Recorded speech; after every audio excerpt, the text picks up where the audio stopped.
ఇచ్చిన హామీలు అమలు చేయలేకే చంద్రబాబు టీడీపీ నేతలు జగన్ వ్యక్తిత్వ హననానికి పాల్పడుతున్నారని విమర్శించారు. టీటీడీ మాజీ చైర్మన్ వైసీపీ నేత భూమన కరుణాకర్ రెడ్డి జగన్ కుటుంబంపై విమర్శలు మానుకోకపోతే చంద్రబాబు గతం గురించి ప్రజలకు వివరిస్తానన్నారు.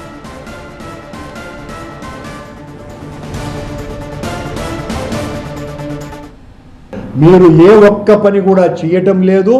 మొత్తం డబ్బులన్నీ కూడా లక్షల కోట్ల రూపాయలు మీరు మీ వాళ్లకు దోచిపెట్టడానికే అమరావతి అనేటువంటి దాన్ని ఎన్నుకొని మావిగన్ అన్నదాన్ని జగన్మోహన్ రెడ్డి గారు తీసుకొని వస్తే ఆ మావిగన్ను పక్కన పెట్టడం కోసమనే ఈ మొత్తం డైవర్షన్ రాజకీయం అంతా నడుపుతున్నారు. మావిగన్కు అత్యంత ప్రజాదరణ వస్తున్నది అన్నటువంటి విషయాన్ని చూసి భరించలేక ఇది ప్రజల్లోకి ఎక్కువగా వెళితే మనకు పుట్టగతులు ఉండవు అన్న భయంతోనే మీకు కావలసినటువంటి తైనాతీలైన తొత్తులందరూ కూడా ఆ అమరావతిని ఆకాశానికి ఎత్తుతూ జగన్మోహన్ రెడ్డి గారి కుటుంబం మీద బండలు వేస్తూ రాళ్లు చిమ్ముతూ విషం కక్కుతూ ఈ రకమైనటువంటి నీచానికి ఒడికడితే మేము మీ యొక్క పాత విషయాలన్నీ కూడా లోడి ఊరు వాడ మీ యొక్క వ్యక్తిత్వం యొక్క